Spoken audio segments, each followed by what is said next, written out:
Welcome to the Christ Culture Podcast. I'm your host, Calvin, and today I am joined by our executive producer, Iman. What's up, E? What's up, y'all? We got a good topic for you today. We're talking about friends versus faith. What points we going to hit? We're definitely going to talk about nurturing friendships in different religions, friendships outside of Christianity. Yeah, and we're going to talk about what happens when your friends reject you because of your faith. You don't want to miss this conversation. No, Stay tuned. tune in.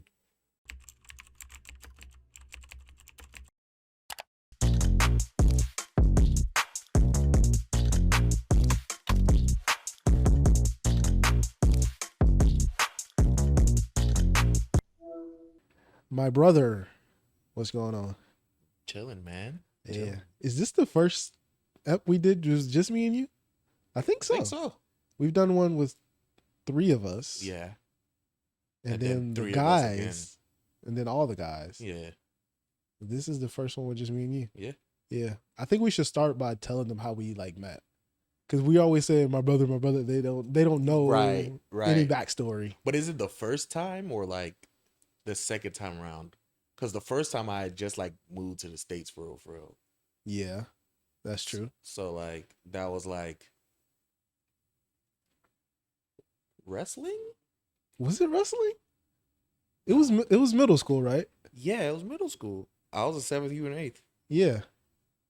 It had to be wrestling. Because it was the winter. I came like... Yeah, it had to be wrestling. Season, yeah. So like in middle school, you're older than him. So in middle school, we wrestled, but I was the year before him. So we kind of knew each other from wrestling. Yeah. But like I obviously didn't have classes or anything like that together. Of course. So then we also lived like right down the street from each other. So occasionally we would see down the hill. Yeah, he had to walk up and down the hill to get to where I was. Down the hill. But yeah, so we kind of knew each other, and then we would see each other in the neighborhood every now and again, like play basketball or something. Yeah. But then it was really high school. So my sophomore year, his freshman year, he came to the same high school as me. Yeah.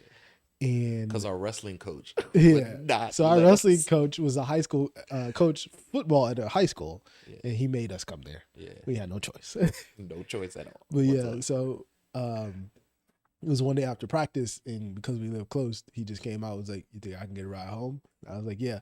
Literally been with me ever since. Like every day after that, he was in the car ride home with us. Because we went to school, like people don't understand, we went to school across town. It was a little hike to get to school. And my parents didn't get off work till like 10 at night or whatever. So it was like, if I didn't get a ride, I'm walking. Yeah. And it was like the bus, like you would have had to wake up like an hour earlier to catch the bus. Mm-hmm. Yeah. So that's how we met. And then obviously high school, we played football together and just grew from there. He started coming to my house. And yeah, that's how we became brothers. Yeah. And then like even after high school, so like when he went to college and I started working and stuff, we had a couple years where like we weren't together as much, weren't hanging out as much, but still close. And then when I came back to VA, we just picked up where we left off. Like nothing ever happened. Like nothing ever happened. So yeah, that's who E is. That's my brother, the one I'm always talking about behind the camera. Yeah. That's me. Which is fitting because today we're discussing friendships versus faith. Yeah. And I think the crazy thing about our relationship is neither one of us, like you knew my pops was a preacher, but like neither one of us, all the years we knew each other, had never really like discussed faith or anything like that. Like, I think we like both knew like we were like not solidified in our faith, but at least like, cause like we went to a school where like everybody around us like really like before every single game we prayed. Yeah. Because we both played linebacker, yep. And before I switched to D-line. So that our little group used to huddle up, take a knee, pray together before we went into battle. So it was like, I think it was like, what's under, like. Yeah, there's something there. Something there. Just never really like actually had a conversation about it and brought it up. I think that's a good point though. Like, how many people probably have friends in their life like that? Like if they actually just opened up about their faith, would find out that they have like-minded people around them. Exactly. I know that was a big thing for me. Like when I opened up about it and you were like, oh yeah, I'm a Christian too. Like I believe in God. And we were like, what? It's like, we've been brothers for how long now? And I didn't know this. Cause like, it was funny cause I was going to church with the friends that were in my mind you, okay, so I have a lot of friends that are older than me. Like Calvin's older than me, right? Like I always had friends that were older than me, but I still had my associates that were in my grade level. So I would go to like Thursday night Bible study and stuff like that, but I Yeah. just never talked about it with any of my outside friend groups. I never talked to you or your dad about it till that one day we went to church one day. You I went to think church that's with us? that's when we had the conversation. Yeah, Okay. we went to church. I think we were either cleaning up the church or packing up the church. We were doing Okay. something with the Okay. church. And that's when we started having those deep conversations. Like Yeah. that's when we realized. But like that Yeah. was like 3 years, 4 years into the friendship Yeah. already. So Yeah. I found that out like especially in the last year and a half to 2 years, like when I really just started my walk with Christ on this level. Like I just started finding out like Jordan and just so many yeah. people around me, and I'm just like, what? Like Yeah. all this time I could have been, and that was a big thing for me, man. When it comes to friends, it was just like if I choose that life, how many friends do I lose? Like Yeah. what happens with all of these relationships I've developed? And I think Definitely. that's a big thing for a lot of people. They're, I won't say afraid, but they're reluctant to Mhm. actually step out there and put their faith on Front Street because they're like, I don't know how it's going to impact on my other relationships. Yeah. Yeah. Well, I could say I lost a lot. Um, Not so much in high school. In high school, like I still had people around me who were still faithful. We went to Bible study and everything together. But sorry, indigestion. Um, when I went to college, like I'll say that freshman year, like I was really walking into my journey. So I was like very like put offish. I was to myself. I was trying to figure out what God wanted from me. Yeah. I was literally like, oh, I had this roommate. I won't say hate. Hate's a very strong word, but I did not like him. Why? Mm-hmm. Because I didn't like going into college. I did not go to sleep without playing gospel in the background. Mm-hmm. It wasn't at a high level. It was like a very low level, Mm-hmm. but he would turn it off. Mm. So like stuff like that made me very put offish when I got to campus because I was just like, all right. And then like, you got teammates from different backgrounds and everything. I just couldn't like like niche with any one of them because I'm just like I'm on a different path and I don't think like yeah we go knee in the end zone and pray, Yeah. but like we can't have the same conversations because I'm on a different walk than you are on a different walk. Like Yeah. we I just can't open up, and I was just like so like I used to like walk alone, Yeah. literally walk alone, and people used to think I'm mad. I guess I like you see me and I'm big. Yeah. Right, so I've always been huge. Like, I've always been like, It's just even like when I was it's a skinnier. stereotypical type thing. Yeah, Yeah. so like, well, you look mean and black. Nobody really wanted to talk to you. I'm like, I'm walking with my laptop to the cafeteria. Like, I'm just walking. Yeah, but I was like, I was just quiet because I was just like, I don't know who Yeah. is like on the same path with me, who I can discuss these things with. So I'm just do it in my solitude. I knew you were back home, but I was just like, we're both busy with life. I didn't want to bombard people with questions. Mm-hmm. So I literally just fell into I'm by myself. Like the friends that were in my grade class, like lost all of them, even though they went to the schools that were right across Mm-hmm. the bridge from my school. Yeah. Like, they went to VCU, but like their lifestyles changed, and I even try to find like um we did something within our team where we had to go to chapel every single Wednesday. Mm. But even then, like they're sleeping, they're doing this, they're not really serious. They're sitting in the back. So I'm just like, I Yeah. have no one. Bro, that's like exactly like just the feelings I was having. I was like, especially like a lot of my closest friends, Yeah. and they're not necessarily Christians, and that I went back and forth in my spirit about that for a long time. And the thing that like I found throughout that time was no matter how much I tried to act like I wasn't a follower of Christ, I didn't know who God was, and it wasn't like necessarily like I was doing things bad or wrong, you know what I mean? But I wasn't following my faith to the degree that I am now. Yeah. No matter how much I did that, everybody around me always recognized it. Mm-hmm. I didn't have to say anything about church. I didn't have to say anything about my dad being a pastor. None of that. Mm-hmm. They always knew. Yeah. They could always tell, and they would always bring it up and say something about it. And even then, like I was still just like you said, just stand off about it and not really talk about it a whole lot. But people always saw it. Yeah. People always saw it. When you carry that presence, people know like there's something different about you. Yep. Like I had a chaplain actually come and talk to me, like just pull me to the side because like my teammates all there, and I didn't become the person who they knew me as like after my sophomore junior year, because I was still like in my corner trying to like find myself. And so the chaplain came over one day and was just like, God is using you. Mm-hmm. You have to open up more. And I didn't understand what he was talking about because I was just like, what are you, old man? Like, what are you talking about? But like, I saw it, right? Like, I looked back at my name, Emmanuel, God is with us, right? Like, in everything I did, God is with me, right? People are going to follow me if I lead. So I just have to open up more. I have to use my body. Like, I have to be the platform to get people on my side. Mm-hmm. And I think that's what he was trying to say. Like, I finally understood that, like, my junior year. But, like, it took me a while to, like, come to grasp that I can't keep on being standoffish. Yeah. I can't keep on, like, being quiet about who I am and who I believe in. Yeah. Like, if I'm going to go fully, I have to go 100%. Like, we used to do that little thing where we would, like, write on our back plates, put a cross on it, right? Yeah. In college, you can't do that. Like, you have to cover up. But I'd put it on my wrist tape. Yeah. And one of my teammates was like, man, you sure love God. I was like, why wouldn't I? He got me here this far. That's exactly. I know a lot of talent that didn't get to come to college and play ball and get an education at that. Yeah. That. I think we should coin the term convenient Christians. Yeah.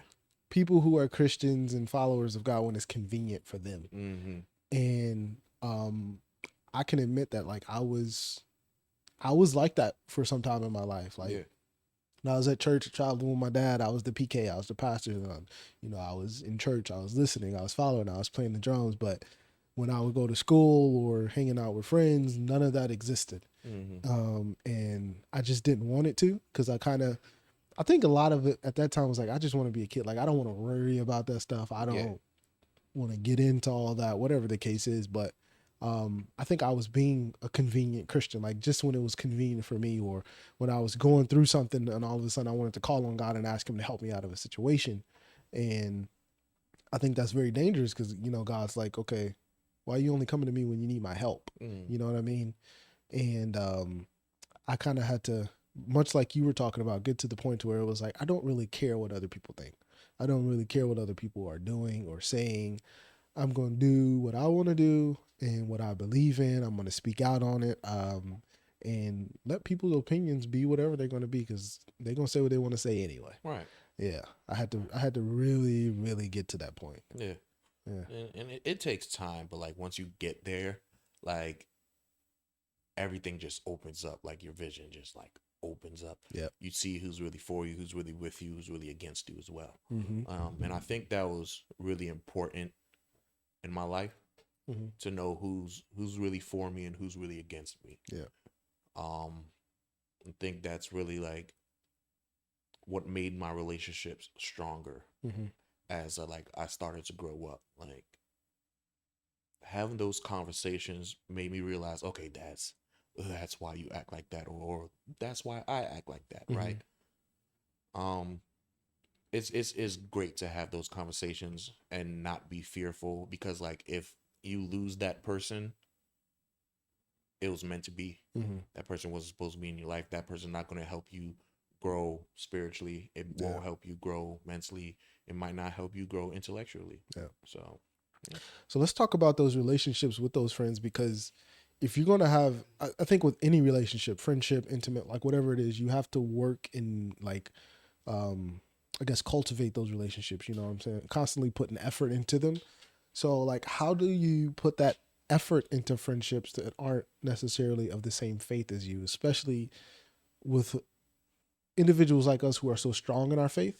How do you still work on and have those relationships with those friends who aren't there?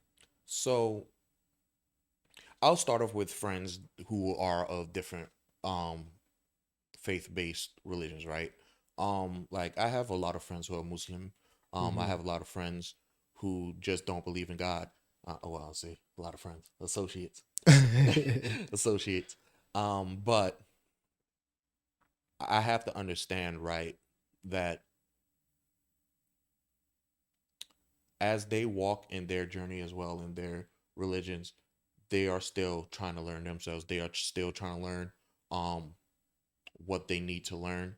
And I have to have those conversations because what connects you to your God, right? Mm-hmm. And a lot of Muslims like actually help me to understand that we're all worshiping the same God. We just have different beliefs in our systems, Mm-hmm. right? Like we believe in Christ, whereas they believe that Christ wasn't God's son, right? They Mm-hmm. believe he was just another prophet, Yep. right? So you have those understandings. You have to understand those perspectives in order to understand The people you're dealing with. exactly, Yeah. right? Um, and I actually enjoy that. Like that's always the type of person I've always been. Like I like different perspectives. Like in history, right? There's always one side, another side, and then there's the truth, Mm-hmm. right? You find the truth within listening to both sides, right? Yeah. And they're gonna say some of the same things. If they say some of the same things, that's usually the The truth. truth. The Where overlapping they stuff. Yeah. where they stray away is where usually there's a false pretense or maybe just a perspective that they saw that this person didn't see. Mm-hmm. So there's it's great to have those conversations with my Muslim friends because it's like you're giving me different perspective and you're actually turning me towards the Bible more Mm-hmm. to read more and to look at the stories more and just dive in deep. But also like I've taken a chance. I'm a historian at heart. Yeah. So I've taken a chance and I've read the Quran, I've read the Torah Mm-hmm. just to see some of the stories are very similar, Yep. right? So to cultivate those friendships, you have to have be open minded, right? Yeah. You have to listen to what they're saying and not bash what they're saying because at the end of the day, when you want to speak, you want them to listen to what you're saying. Absolutely. You want them to have an open mind and kind of heed your words.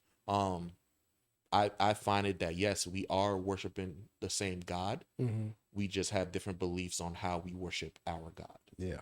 And so that's the biggest thing that like I keep in my mind when I'm with those set of friends. Mm-hmm. But I think it's just important to just be very open minded.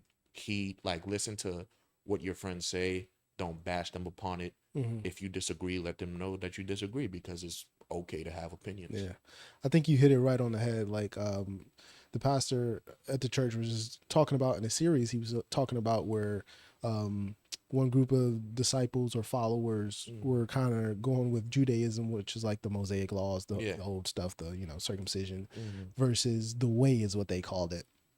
And when they had disagreement, one side actually went to the other side and they had a meeting about it and talked about the disagreements and came to an understanding Yeah. about, what they were going to actually do. And I think that's kind of a lost art, especially with our generation. It's just kind of like, this is what I believe, this is what I stand on, and that's it. If you're not for that, then I'm against you, which is not the right way to go about it. Like you said, you need all of those different perspectives because that's how you learn.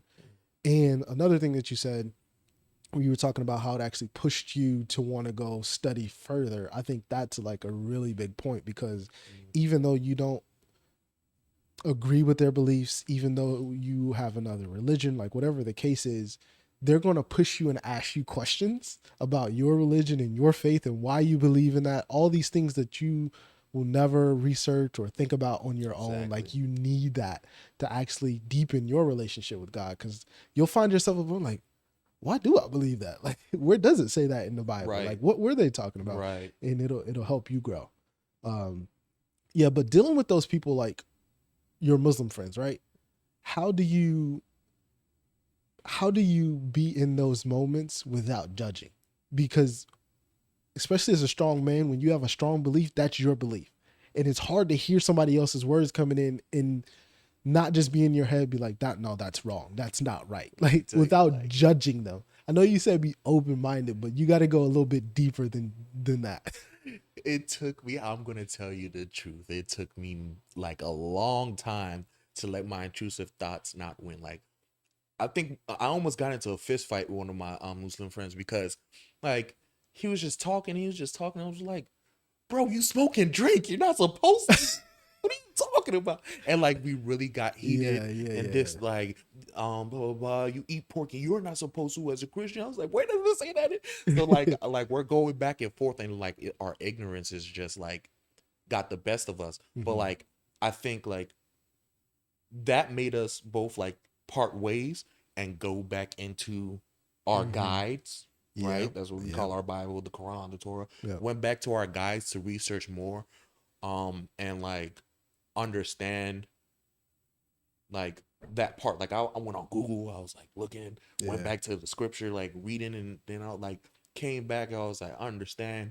I'm not perfect. I'm not a perfect Christian. Like there's some things that I'm not gonna get right. You're not a perfect Muslim. There's some things that you're not gonna get right, but we have to understand that like we practice two different things. Yeah.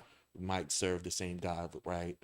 But we practice how we serve in different ways. Yeah. So like it's hard, but like it's necessary. Yeah. In your journey, like it's necessary to do these things to help you build upon your faith. Yeah. For sure. It's how you become a more mature Christian, I think, is dealing with stuff like that. And to take it even like a step further, in those engagements with one another, like you have to not only be open-minded like you were talking about, but you have to be so open-minded that you're willing to change your mind. Yeah. If you find out that you're wrong about something, like you have to be willing to just be like, yeah, I was wrong about that. Or I understood that scripture wrong. I have a different revelation of it now. Or, you know what I mean? I was ignorant. Like you said, when I said that about you, that's not true. You know, you have to be able to do that.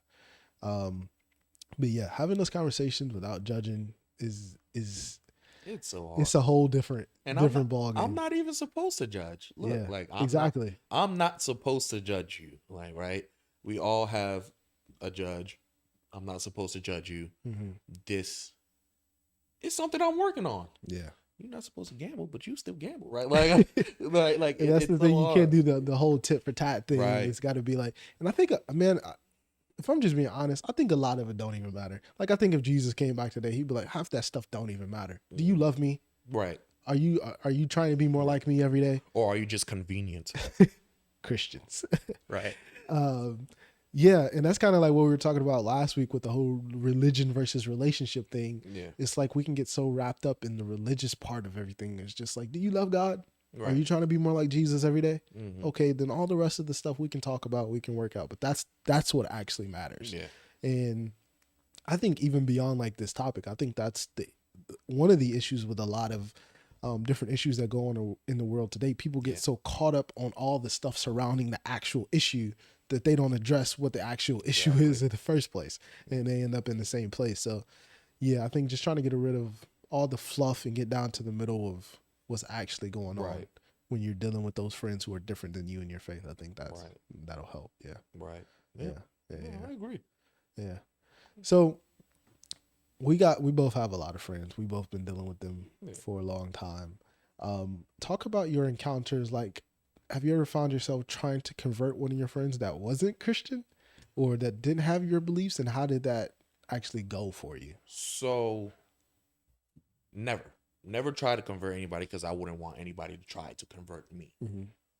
But I have had friends who were losing faith in what we are doing as Christians. Right? Yeah. And I've tried to get their try to get into their mindset. Okay, like, what's making you do this? What's making you do this? Okay, oh, you're letting another person influence you. Okay, this is that. And I'll try to like, okay, but have you read the Bible? No, not just like you go to church. Like, have you studied it for yourself?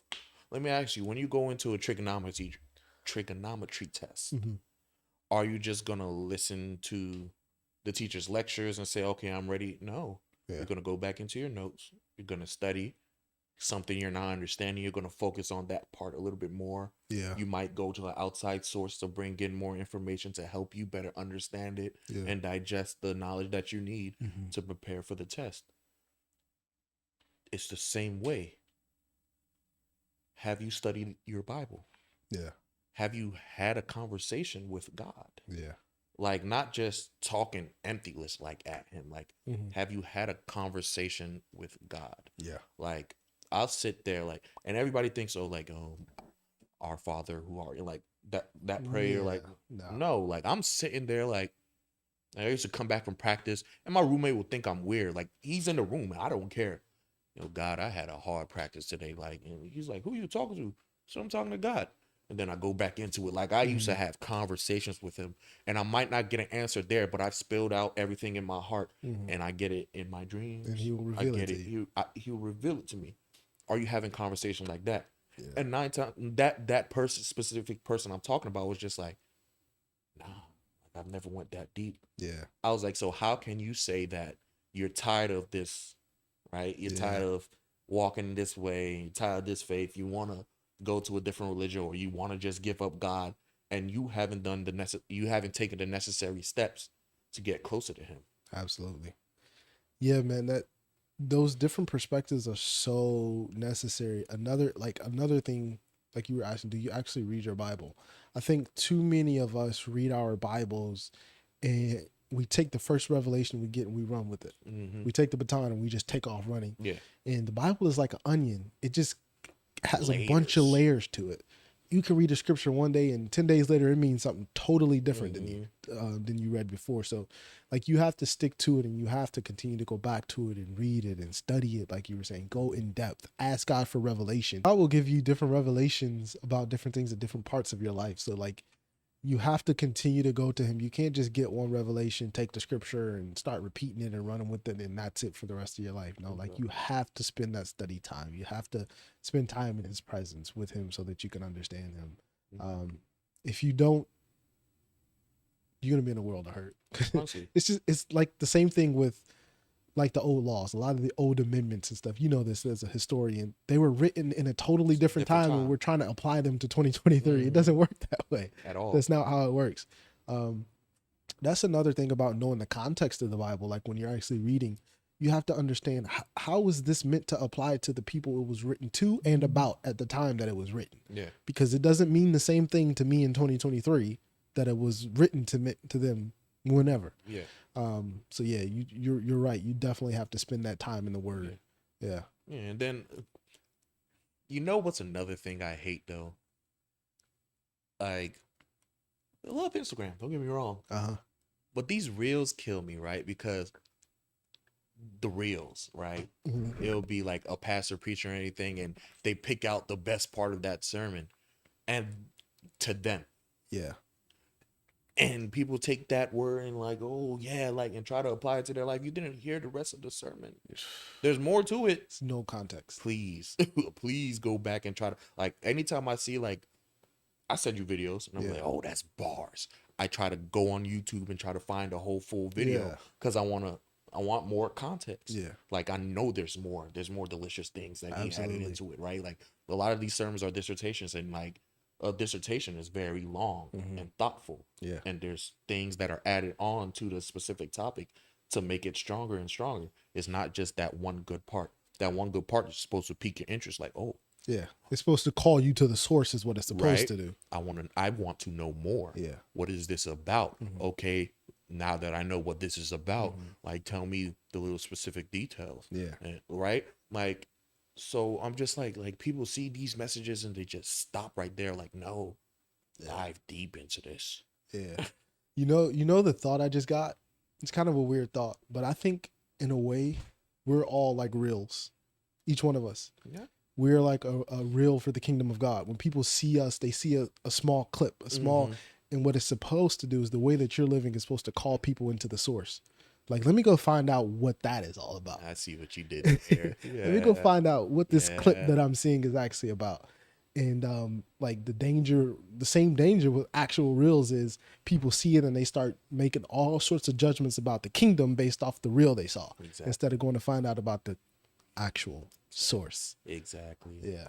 It's a very dangerous game to play. I was listening to a podcast and the guy was talking about, I think they asked him like what was one of his biggest fears about the future or something, and what he said was like so interesting to me. He was like, I am afraid of a future where things like reels and clips and all of that becomes the truth and not the actual truth. because somebody can see a clip or a reel and they take that and they act like that's their truth. That's what's real. That 30-second clip that I saw, that's the truth. I don't need to know why they said it. The I don't years need of to studies know behind it. who they said it to. Nope, that's the truth. I saw it. That's what it means. I know that's right. You don't need nothing else. And especially with the capabilities of people on the internet now, you cannot trust anything. I don't care what source you think you got no, you cannot trust anything. At And all. that goes back to why you need those multiple sources and perspectives on topics to find that truth. I was gonna say that, like, really, like, with my friends, like, I've noticed, like, we have strayed away from a research based type of society. What I mean by, like, I have some friends, like, just who are just like me, and they're gonna go back into, like, and figure it out, like, the science is the data behind everything. Like, I'm gonna, like, fuel my fire by learning more. And then you have the easy bake oven guys who are just like, okay, this is it. I don't need any more information. And I'm just like, I'm not gonna, like, judge and say, oh, I'm stronger in my faith than you because I do this. But I'm just like, this is why you're experiencing these things, because you're taking simple gestures and running with it instead of, like, actually going back and delving deep into your faith and trying to figure out more information about your faith and just trying to figure out more, like, knowledge. Yeah. Right? Like, you're just, I'm taking this and I'm gonna take this suitcase and I'm gonna run with it. Yeah. When there was a whole big, like, piece of luggage Yeah. worth of information. That's a good point with your friends, because, like, it's like the same thing with your friends seeing you, because they only see, for example, some of my friends may only see the clips that I post talking about God on Instagram. They've never actually had a conversation with me about God, about the kingdom, about all that stuff.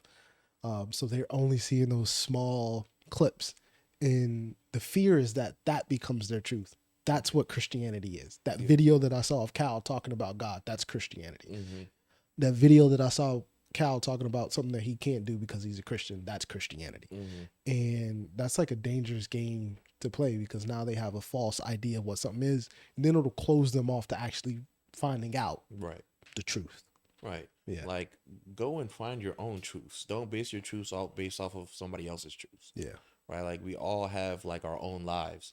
Like, you're gonna base your life off of my life. Like, don't compare yourself to anybody else. Like, we all in our different walks. We're all in our different journey. Right. Like, go and find out yourself. It's good to have those conversations with your friends and try to, like, base some things, like, bounce some ideas off of each other, but don't base your life off of my life. Yeah. Bounce some ideas off of each other so it can help to either strengthen or weaken some of my thoughts.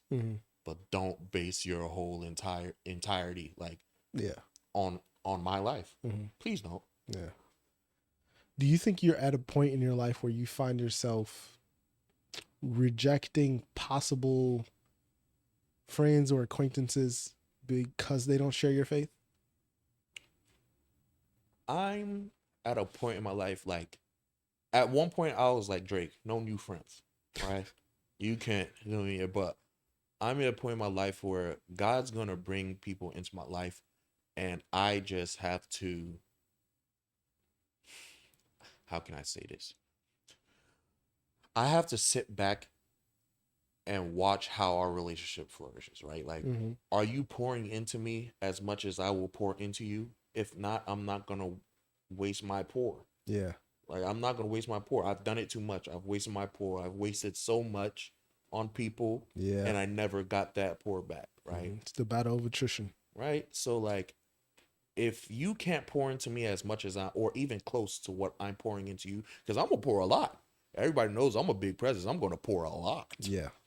So you got to match that energy, like, somehow. Yeah. And if you can't do that, then we're just going to close this book. Yeah. I'm going to let you know politely. Yeah. It just creates a deficit within you, and you can, like, tangibly feel that. And especially with people, like, that you don't, like, want the friendship to end with or anything, but you also can't make them do things. You know what I mean? Like, you can't make them do that. And it just comes to the point, like, do I pour less? Right. Or do I confront you about pouring more? Like, which one is it? That's a slippery slope. Because I don't want to tell you, like, Man, pick up the slack, but like it's also like pick up the slack. Yeah. You know something? No, I don't. I just thought about the fact that I'm a Christian and I don't want to be friends with all Christians. I mean, that's like that would not be a good life to me. Like, could you imagine? Like your family members, right? Like your family. But like, I don't like all my family. So you feel me? Like, you need some. I love them, right? I can love my friends. I can love my Christian members, family members. I don't have to like them. Yeah. And I think that's okay, especially for people who are new in their faith. Because when you're new in your faith, you're on fire. Like, everything's godly. I can't do that. I can't listen to that. I can't go there. I can't talk to these people. Hell. Yeah. Like, yo, and chill. Like, you have to, it's like important for us to just say, like, you don't have to only be friends with Christians. You don't only have to hang out with Christians. You don't have to, you know what I'm saying, be around Christians all the time. Like, your life is going to be missing a whole lot of color if you don't allow those other people into your life. Exactly. Yeah.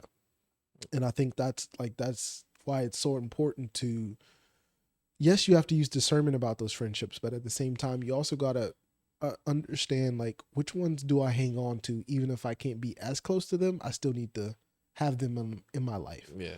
Because those relationships are still fruitful, even though they aren't, faith-based. Yeah. Definitely. Like, I don't know. Like, I just go back to it.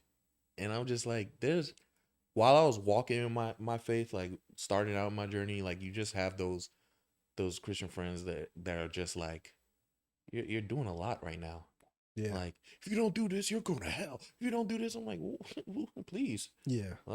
Like, do you know what you just did is like sinful? Mm-hmm. Right. But like, I'm also like, I'm not going to throw them away. Yeah. Right. I'm just going to let them know, like, please, like, as Christians, we're supposed to be more inviting, not forceful. Absolutely. This is not a force-based relation. Like, it shouldn't be a force-based relationship. Yeah. Right. And right now, like, what you're doing is very aggressive, and people are not going to be accepting, especially in this generation. People are not going to be accepted to very aggressive, like, not at all. Like, come on, like, please, like, you have earrings, you're damned to hell. I'm like, yeah. So, like, if you are trying to convert your friends, that is definitely not the way to go. No. You just have to be an example of what you hope for them to become. Be an example. And hope that they ask you, like, what must I do to be like you, which is being like Jesus. Yes, like, be the light that they can see and be like, oh my gosh, like, this is a really great individual. Yeah. What can I do to be more like this great individual? Mm-hmm. Oh, this is why he's such a great individual. Mm-hmm. Not, yeah, if you want to be like me, you better come over here. Like, come on this side. Like, no, I'm going to pull you over, right? Like, that's just, it's unattractive. Have you ever been in a position where you had to choose between your faith and your friends? You just going to drop it on me like that? Yeah. Have I been... Like, where you had to make a choice. It was like, either I'm going to do this to stay in line with my faith, or I'm going to go over here with my friend and do this other thing. So I did have to, I don't know if this would be, just let me know if I'm. Okay. So I had a time where it was like, so I'm African, right? Yeah. And so we have this thing, 31st night, like we're in church going into the new year. Mm-hmm. So it was like, go to 31st night with my pops and my siblings, right? Go to church. Yeah. Or go to this New Year's party with all my friends who are inviting me, who are leaving church early. And I'm like, since I was little, I've been bringing in the new year with God. Yep. I've always been in church. Do I go for this fleeting moment of joy? Mm-hmm. Or do I stay for this lifetime filled with lifetime like relationship? Like I do this. I've been doing this since I was little. Mm-hmm. I stayed. I stayed. And like, but like, you get on social media and just like, oh, my friends were having fun. But who was to say I wasn't having fun when I stayed? That's true. Because I got to see like all my aunts and uncles who like went to the church, but like, so our church does it big. Like, we have branches of church of Pentecost. Like, we have branches of churches. So like, our aunts and uncles that move away and go to a different branch of a church, we don't see them until like 31st night because we always hosted it at the biggest church in that branch. Yeah. Yeah. So I got to see all my aunts and uncles. I got to see like my cousins who I haven't seen in a minute, like my friends who I haven't seen in a minute because they moved, right? Yeah. So like I had my sense of fun as well, knowing that my faith is stronger right now. I'm going into New Year good, on good terms. Yeah. I'm not saying that they're not going to New Year on good terms. Right. That's just a decision you had to make for yourself. For myself. Yeah. So like, yeah. I can think of a time. This was like right after I started my journey heavy, and I was in that condemn everything mode. Yeah. And one of my boys had just had a baby, and they invited me over. I hadn't seen most of these friends in a long time. And they invited me over, and I was like, man, I know they're going to be smoking. I know they're going to be drinking over there. Like, I already know what's going to be going on. But at the same time, I want to see my friends. Do I stay home and just tell them I can't make it and just, look at one of my sermons or something? Or do I go over there and put myself in that environment? I did the opposite of what you did. I went. I went because I wanted to see them. I wanted to see the baby. I wanted to hang out with them. But I remember, like, because this was so early in this journey, I remember like sitting in the house, like while they're smoking and they're listening to certain type of music, and I literally was sitting there asking myself, what are you doing here? Even though I was with people that I loved, like I wanted to see them, I wanted to hang around them. I was like, what am I doing here? And like now, I think I'm maturing enough. Still got a long way to go. I'm not saying it, but I think I'm maturing enough to understand that that moment was still okay. Like I didn't have to be at home watching a sermon at night. Like it was okay for me to be there with my friends. Even though I was there, I didn't choose to smoke or to drink or to do anything. So I think you just have to give yourself grace, especially when you're new in your walk, or when you're trying to figure it out. Give yourself a little bit of grace in those moments. And I had to do that night. But I was going through it sitting on that couch. Like I was like, what am I doing here? I'm getting a contact high. I don't know what's in this cup they gave me. Like I was going through it, boy. Yeah. No, like, and honestly, like I think that's what I was kind of like regretting, because I was like, what if I went and like I was going through those things, but like missing that time with my friends, right? But I was just like, I'm gonna have more times with my friends, because the night after I was with them anyway. Right. Wasn't doing a lot of the things that they were doing, just because like, you know when you have those New Year's resolutions, you want to do those things. So but like it was good being with them, being around them. But I knew that God was more important in that moment for me. I got one more thing I want to touch with you. I want to know, have you ever had a friend in your life or family member who started to reject you because of your faith? Like after you opened up about your faith, did you have anybody who rejected you anyway, or separated themselves from you, or started to act different towards you? I had a lot of friends that I won't say reject me, but they definitely separated myself. I guess so. The way they put it was I was getting very judgy, or I was talking too much about it, and like it was killing the mood. But I don't feel like I was that way. I like, of course, like I said, football, right? Like it was football. Like I was like, I don't feel like I was that way. I know that like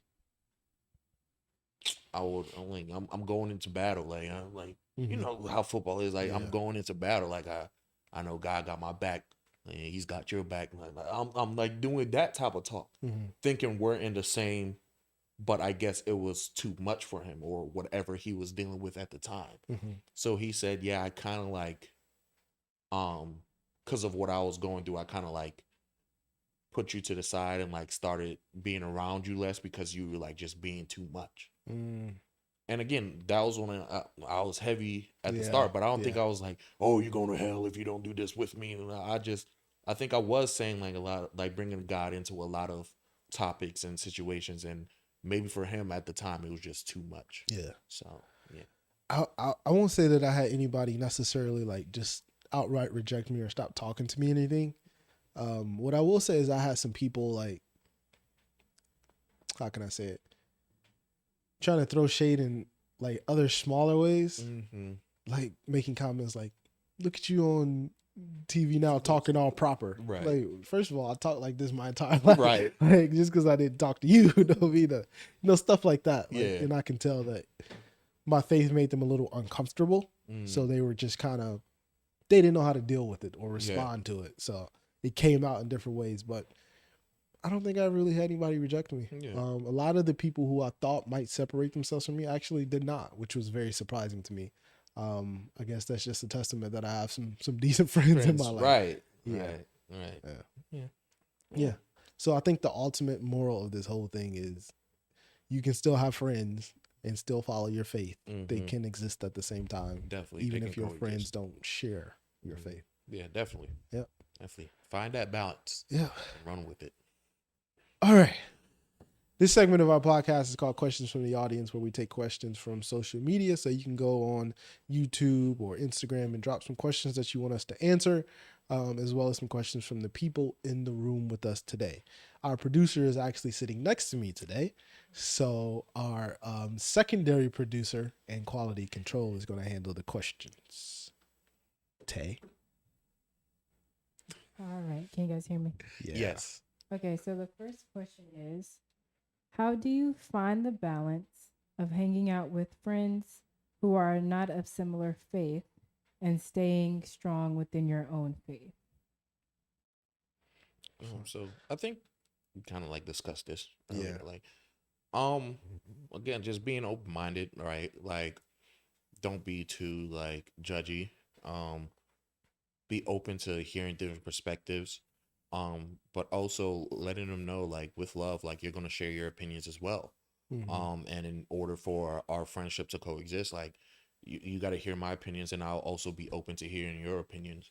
But also, like, bring religion up a lot when I'm with my friends of other faiths. Like, we're there because we're pouring into each other in other ways. Yeah. And so religion doesn't get brought up a lot, but if it does get brought up a lot, I think me and my friends are good about hearing our opinions, like hearing out each other's opinions. Yeah. So yeah. I think they use the right word, balance. I think that's a very good word to use. I won't touch too much on the stuff we already talked about, but just as far as balance go, I think a good point to make is don't, when you're trying to respect your friends who aren't of the same faith or whatever the case is, but you're also trying to maintain your faith, there has to be literally a balance. Don't go so far towards trying to please your friends and make sure that those friendships are okay, that you're neglecting your faith, or neglecting your time with God, your intimate time with him, your one-on-one time with him. Like, there has to be that balance. You have to make sure you're being fed enough still while you're trying to maintain those friendships. So agreed. Yeah, don't go too far one way or the other. Right. Yeah. Agreed. What discernment, I guess I would say, what discernment and evaluations do you all utilize in order to determine when someone is a friend and when someone is an associate?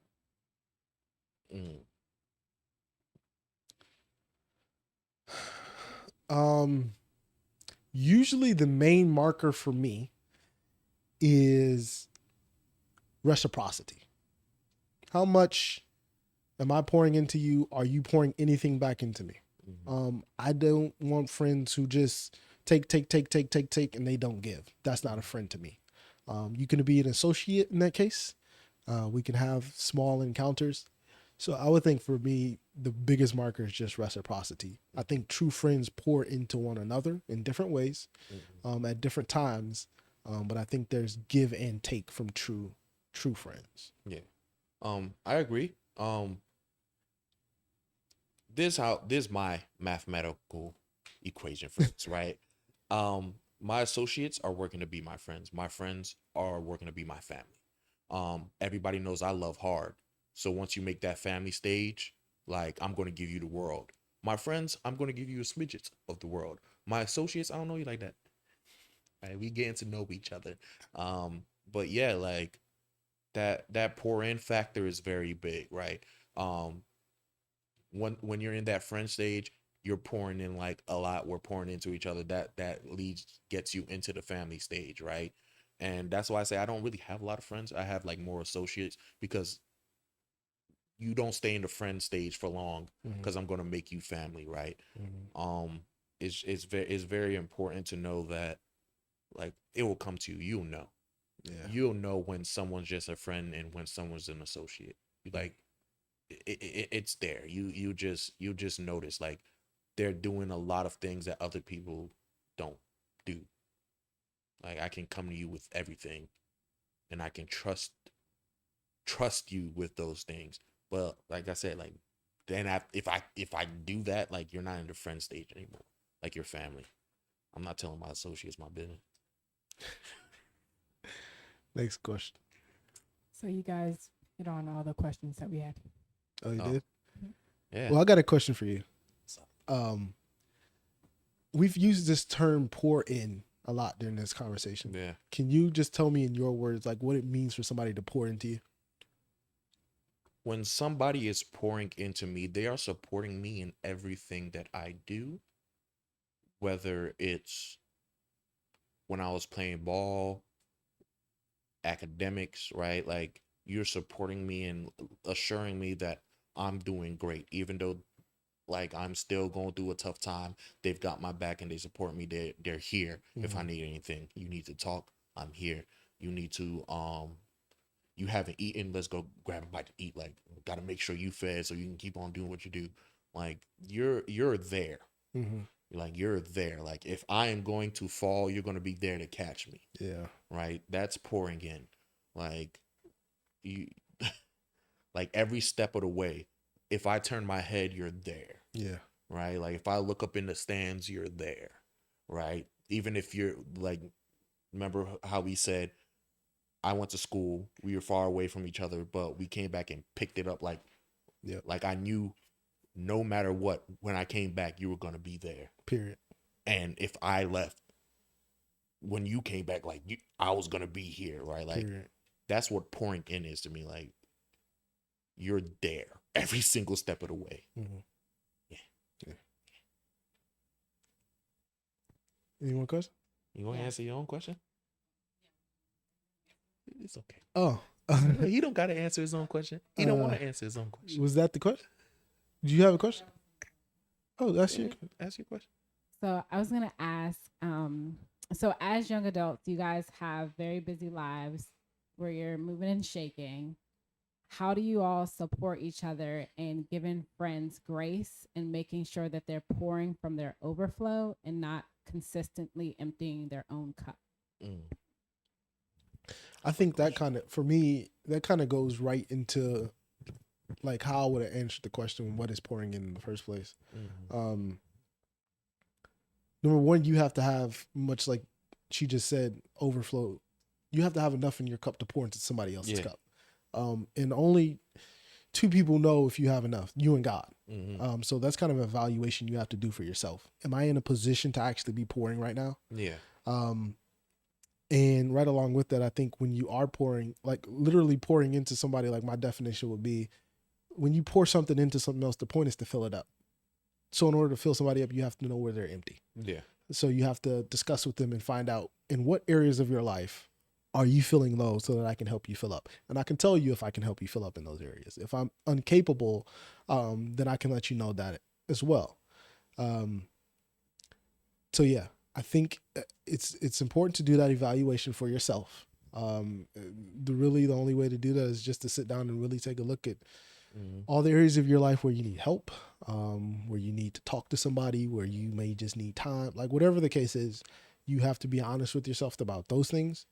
And then you have to make sure when you're trying to pour into another individual that you understand where they need to be poured into at. You know what I mean? Like you can't just say, oh, I'm pouring into you because I'm doing this. They may not need it in that area. Yeah. They may be overflowing in that area that you're pouring into, and now all that's being wasted. Yeah. So you have to find out where they're empty, and then if you're able, pour into that area. Yeah. Like I agree with everything you just said. Like it just dials down to these two things, right? Transparency and communication.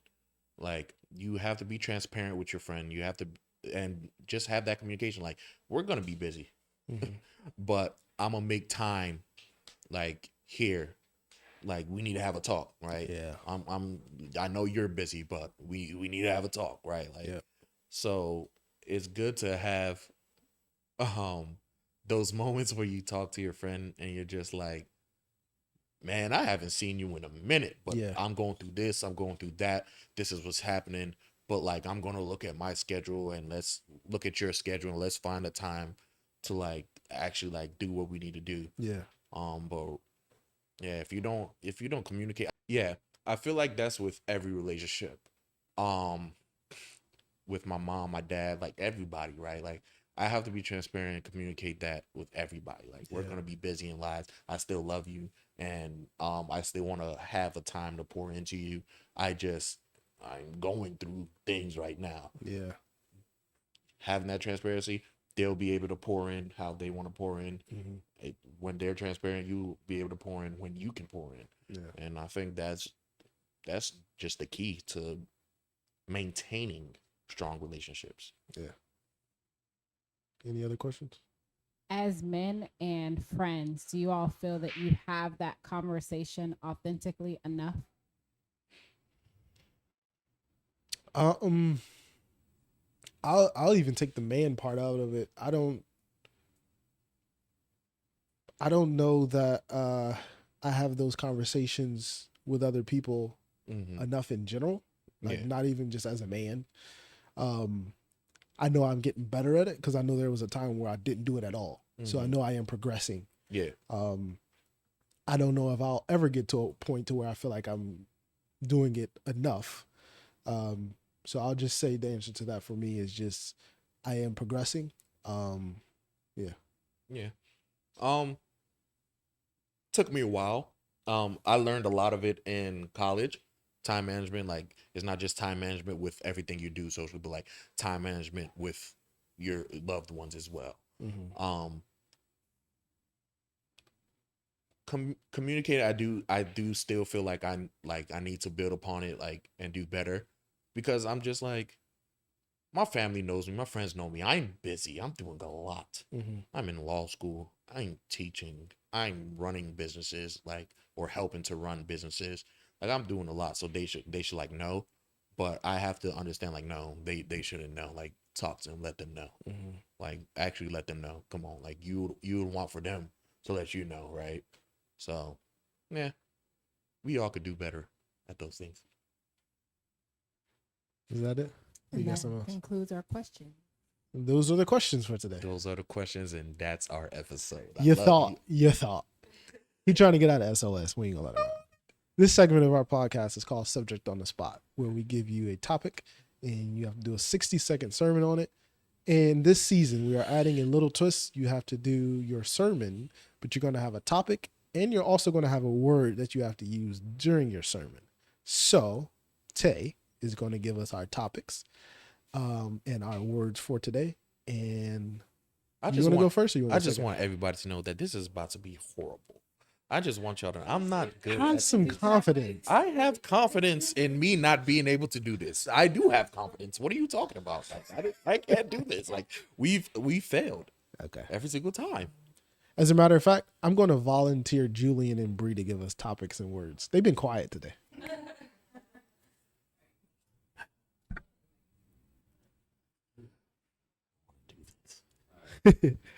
I really only did that because Tay gave me cotton last episode.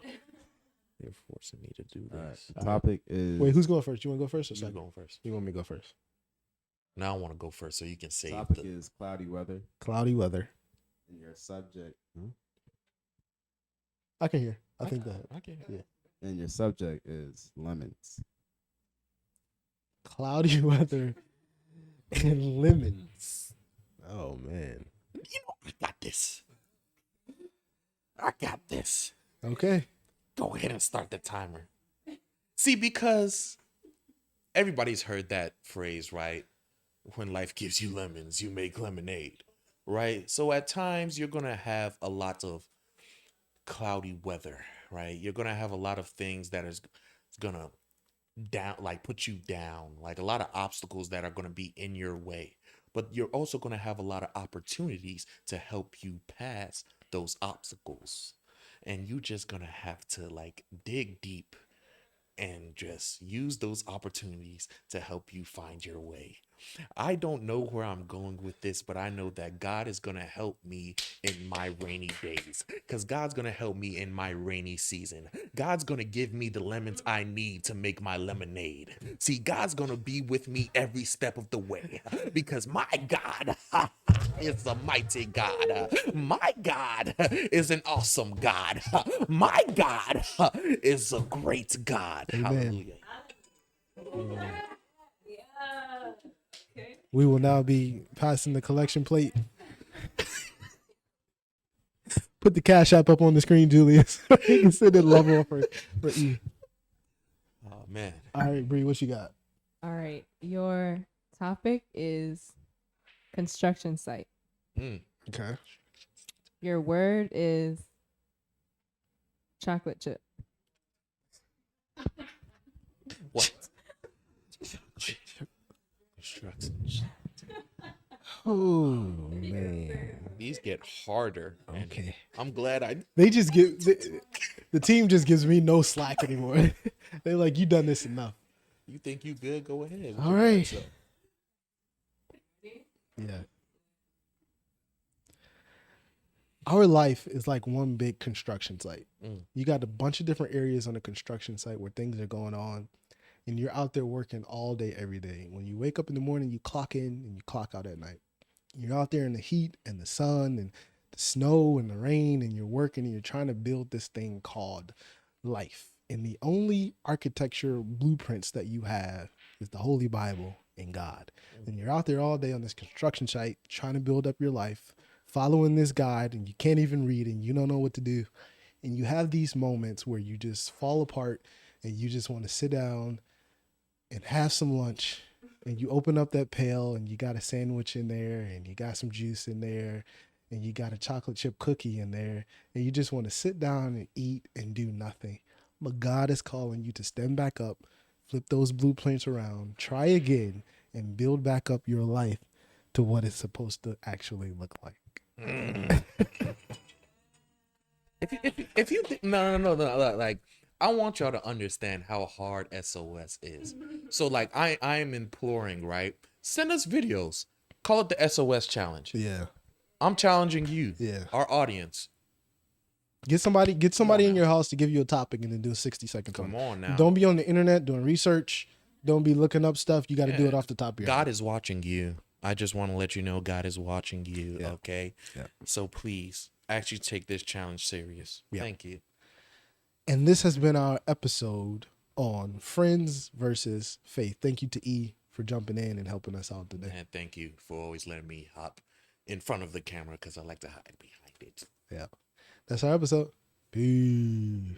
Thank you guys for watching Christ Culture, the podcast. If this resonated with you, make sure to share it. Yeah, go follow us on Spotify, TikTok, Instagram, Facebook, YouTube, and leave some comments. We want to hear from you guys this season. Definitely join in the conversation because we'd love to stay connected with y'all. Yeah. Thanks for watching. See ya. Peace.